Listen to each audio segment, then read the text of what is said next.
Desde o dia que eu tomei a minha primeira decisão por Jesus, eu entendi o meu chamado para ser pastor. E pastor joga bola? E aí fui jogar. Nesse dia eu arrumei uma confusão, uma briga. No meu contexto, os crentes insistiam para a gente levantar as mãos e aceitar Jesus de todo o coração, mas com toda insistência. E eu pude experimentar um amor que é incompreensível, mas que é real. Olá, eu sou o Emerson Torres, sou pastor auxiliar aqui na IBK e é sempre um privilégio poder compartilhar aquilo que Deus fez e continuará a fazer daqui para frente. Eu tinha raiva dos cristãos, eu tinha raiva de igreja evangélica, eu não gostava. Por algumas experiências que o meu pai teve, experiências negativas. Eu não queria saber de Bíblia, não queria saber de Jesus, não queria saber de Deus. Mas Deus usou uma bola. Eu fui jogar futebol com o meu amigo. Enquanto eu estava amarrando meu tênis, ele bateu no meu ombro assim e fez: "Olha o pastor da minha igreja ali." E eu procurei um cara de paletó, de gravata. Eu procurei um cara com a Bíblia na mão. E o que eu encontrei foi um cara barbudo, com uma bermuda de um palmo e com uma bola no pé. E logo eu pensei: e pastor joga bola? E aí fui jogar. Nesse dia eu arrumei uma confusão, uma briga. Esse pastor, ele me segurou pelo pescoço e ele disse assim, nos meus olhos, olhando para mim: "Deus não quer isso para sua vida, não." E eu olhei para ele e eu disse: "Tudo bem." Aí no final, ele chegou até mim e disse assim: "Sábado eu tenho um encontro de jovens lá na minha igreja. Se você quiser, apareça. Vai ser muito bom ter você lá com a gente." Aí ele deu as costas e eu fiquei perturbado com aquilo, porque normalmente, no meu contexto, os crentes insistiam pra gente levantar as mãos e aceitar Jesus de todo o coração, mas com toda insistência, né? E eu questionei ele: Ei, você vai embora e não vai insistir para ir para sua igreja, não?" Ele fez: "Não, quando você se sentir no coração, você vai lá e será muito bem recebido." E aquilo ficou na minha cabeça durante a semana. E eu fui lá. E quando eu cheguei lá, a primeira música que eu ouvi é uma música de Fruto Sagrado, Amor de Deus. E relatava exatamente a história da minha vida. Diz assim, mais ou menos: "Ouvia falar no seu nome, mas demorei para perceber que você não é aquele papo careta de religião. Eu estava adormecido, anestesiado, em todos os meus preconceitos, escondido e armado contra tudo e todos. Mas o teu olhar brilhou mais que o sol." E esse calor me encheu de vida e eu pude experimentar um amor que é incompreensível, mas que é real. Um amor que é totalmente outro,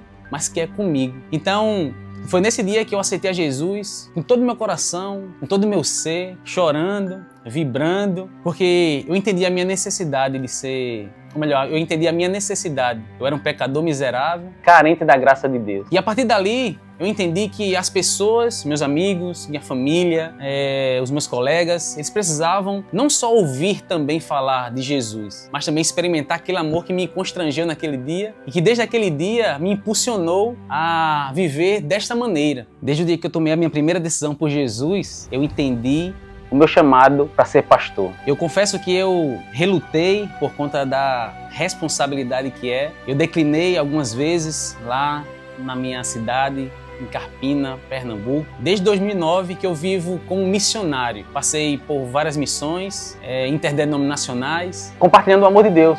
A minha família vive comigo, né? A minha esposa está comigo desde o início com esse alvo, com essa missão de proclamar Jesus a toda criatura. E a gente não apenas chegue aos céus, mas que a gente possa levar o máximo de pessoas conosco para lá. Então, estou no Ministério Pastoral há 2 anos, completou agora em abril, cheio de desafios. É muito gostoso ver a boa mão do Senhor cuidando em todo momento, mesmo diante do vale, mesmo diante de circunstâncias que você não tem o controle. A gente vem desfrutando dessa graça, desse favor imerecido, em todos os sentidos.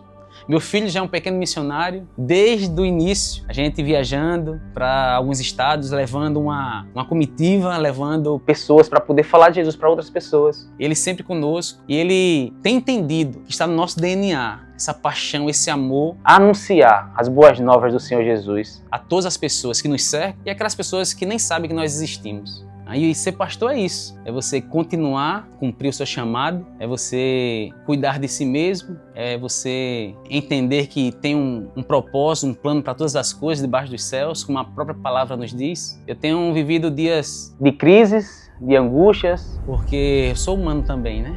Sou limitado, imperfeito. mas também estou experimentando de uma coisa que é de extrema importância o cristão entender, que é aquilo que o apóstolo Paulo escreve lá na carta aos Coríntios, e que Deus, ele é o Pai de toda misericórdia e o Deus de toda consolação. Eu tenho experimentado a consolação do Senhor, mas é um misto de emoções, sabe? É um misto de emoções. Então, eu louvo ao Senhor pela rotina da minha vida, pela rotina da minha família, pela rotina do meu ministério, por não olhar mais para trás, porque Quem coloca a mão no arado não pode olhar para trás. nós choramos, nós pastores nós choramos, mas nós choramos na certeza de que um dia não haverá mais choro, nem lágrima, nem dor, porque estamos debaixo de várias promessas. A gente vai continuar a cumprir com fidelidade, com mansidão, com temor, com mordomia, com amor, aquilo que o Senhor nos chamou para fazer. E o que foi que Ele nos chamou para fazer? Cuidar de vidas. Cuidar de vocês. E lembre-se, vocês não estão sozinhos. Nós fazemos parte de duas famílias aqui, a família IBK e a família de Deus. Nós estamos aqui para chorar junto, para se alegrar com aqueles que estão cantando no momento. A Ele toda a honra, a Ele todo o louvor, a Ele toda a majestade. Ser pastor é continuar firme e forte no propósito, no chamado Que Ele designou. O que pesa é não combater o bom combate, é não completar minha carreira e é não guardar minha fé. Eu quero fazer isso até o último suspiro da minha vida. E assim, é luta, porque não é como nós somos humanos? Nós enfrentamos muitos desafios. Todo pastor, acredito eu, tem medo de não concluir esta boa obra, concluir o chamado que Deus nos fez. Assim, eu estarei convicto de que fiz de tudo em prol da proclamação do reino de Deus.